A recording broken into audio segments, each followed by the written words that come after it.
Bonjour et bienvenue dans votre nouvelle édition de ce vendredi 9 juin. On commence ce journal avec une vente immobilière pas comme les autres. Après avoir appartenu à la même famille pendant plus d'un siècle, l'abbaye des Fontenelles, située à La Roche-sur-Yon, est actuellement en vente. Une opportunité pour les propriétaires de croire en une restauration pour sauver ce lieu classé au monument historique depuis 1948. Grégoire de Châtillon nous emmène faire le tour de cette propriété privée. 520 000 € pour 800 mètres carrés, l'abbaye Notre-Dame des Fontenelles est à vendre. Une sacrée vente, c'est le moins que l'on puisse dire pour cet édifice construit au XIIIe siècle. Cette abbaye classée est le plus vieux monument de La Roche-sur-Yon. Elle est à vendre avec ce remarquable tombeau de Béatrice de Machecoul.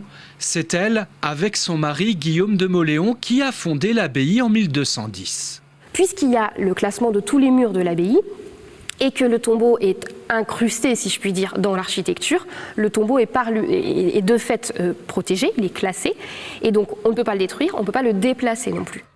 Devenir propriétaire d'un tel édifice classé, cela implique des droits et des devoirs. D'abord, une restauration dans les règles de l'art, mais aussi le bénéfice d'un soutien financier. La salle capitulaire qui est derrière nous est l'endroit le plus abîmé. Donc là, effectivement, le site mérite des travaux un petit peu d'urgence quand même s'il y a un étaiement qui est en place. On peut faire appel aussi à la Fondation du patrimoine qui peut organiser une collecte de dons. Et si les gens s'émeuvent, si les gens se projettent sur le projet qui sera proposé ou souhaitent participer à sa sauvegarde, eh bien, ils peuvent donner 1 €, 10 €, 20 €. Hôtel, restaurant, lieu de réception ou de culture, quoi qu'il en soit, l'abbaye des Fontenelles sera adaptée à un nouvel usage.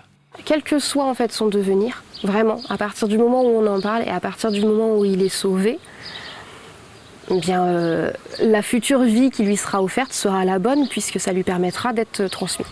En effet, grâce à cette vente, le site devrait alors être sauvegardé puis réhabilité afin de ne pas sombrer dans l'oubli.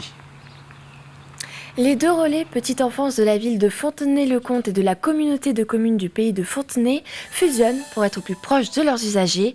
Ce nouveau projet de fonctionnement a été impulsé et validé par la Caisse d'allocation familiale pour proposer un service unique et faciliter les demandes de parents et futurs parents.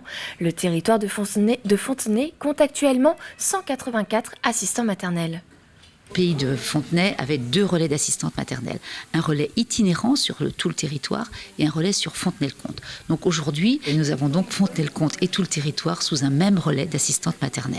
Alors pourquoi des relais d'assistantes maternelles sur le territoire ? Eh bien parce que les assistantes maternelles, c'est un mode de garde important quand vous avez des familles qui arrivent. Et puis aussi, on est là pour informer les assistantes maternelles, informer les parents sur le mode de garde, sur les contrats de travail. Et puis bien sûr, nous avons aussi beaucoup de conférences que nous allons mettre en place avec des psychologues, des pédiatres. Voilà, donc c'est un point important de notre territoire. Direction à présent le terrain. Le comité départemental de rugby a organisé sa première édition de Femmes dans le rugby. À travers plusieurs ateliers d'initiation et de perfectionnement, l'objectif est de faire découvrir ce sport aux jeunes femmes. En Vendée, elles sont seulement 100 joueuses sur les 1600 licenciés que compte cette discipline. Et pour cette grande première, elles étaient une dizaine présentes au complexe des Demoiselles aux Herbiers. Un reportage d'Alexandre Lenaour. Ok, allez. Vas-y, va au bout. Ok, c'est. Ok, avance, super. Sous un mercure qui avoisinait les 29 degrés, elles sont une dizaine à s'être retrouvées sur le complexe des Demoiselles aux Herbiers. L'occasion pour certaines, comme Anaë et Angélis, de s'essayer à la pratique. Je suis venue pour découvrir le rugby et voir si ça me plaisait autant que comment je le regardais à la télé. C'est une amie qui me parlait de ça, je voudrais bien en refaire l'année prochaine. Chloé et Justine ont elles aussi répondu à l'appel et sont déjà licenciées au Rugby Club Herbretais. Moi, ça fait 3 ans que je fais du rugby. Cette année, j'ai commencé ma première année en cadette. Donc on a fini championne Grand Ouest dans la poule espoir. Je suis là parce que j'aime bien le rugby et le fait d'en faire qu'avec des filles, c'est plus plaisant, je trouve. Cet après-midi, pas de plaquage, le touch rugby permet à la fois un premier pas vers le rugby dit classique, même s'il reste une discipline à part entière. Il y a toutes les grandes règles du rugby classique, sauf que le plaquage est remplacé par un toucher de main au niveau du haut du corps. En fonction de la catégorie en école de rugby, c'est du toucher de 2 secondes, donc 2 secondes pour faire la passe. Il faut savoir faire des passes, pareil, courir, jouer en collectif, beaucoup de manipulation de balles, donc de techniques individuelles à avoir. Sur les 1600 licenciés en Vendée, le département recense 100 joueuses. 5 des 12 clubs de rugby vendéens ont d'ores et déjà une section féminine. Des initiatives qui se développent et qui coïncident aussi avec les performances des équipes nationales, masculines et féminines. Juste avec les victoires des 15 de France, ça amène directement un peu de monde. Donc ces personnes-là, c'est comment ensuite les garder, les fidéliser.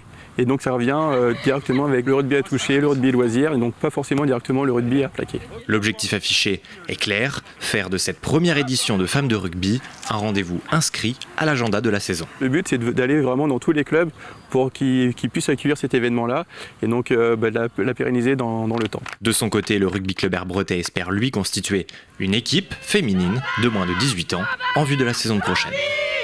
Pour les vacances d'été, peut-être avez-vous prévu de pratiquer le slow tourisme. Cette nouvelle alternative consiste à prendre le temps de découvrir la diversité d'un territoire, ses paysages ou encore son patrimoine historique et culturel. Pour répondre à cette nouvelle demande, l'Office de tourisme du pays de Pouzauges innove en proposant des séjours itinérants de randonnée, une première en Vendée. On s'est aperçu justement après le confinement qu'il y avait vraiment une demande des gens sur ce qu'on appelle le slow tourisme, c'est-à-dire du tourisme de proximité. Les gens avaient envie de partir moins loin, plus souvent, et de déconnecter de leur quotidien, se reconnecter à la nature. Et en plus, on a un GR de pays, donc on s'est appuyé sur cette richesse pour construire le projet. D'autre part, on sait que le territoire du pays de Pouzauges est riche en petits patrimoines, mais pas que, aussi en point de vue, en paysage. Et ça nous a paru intéressant de proposer ce type de projet, donc de randonnée en itinérance. Deux circuits pédestres de 60 et 70 km sont proposés pour découvrir les 61 sentiers qu'offre le pays de Pouzauges. C'est la fin de ce journal, merci de l'avoir suivi. Retrouvez votre prochaine édition avec Alexandre Debré à 18h. Passez une très bonne après-midi sur TV Vendée.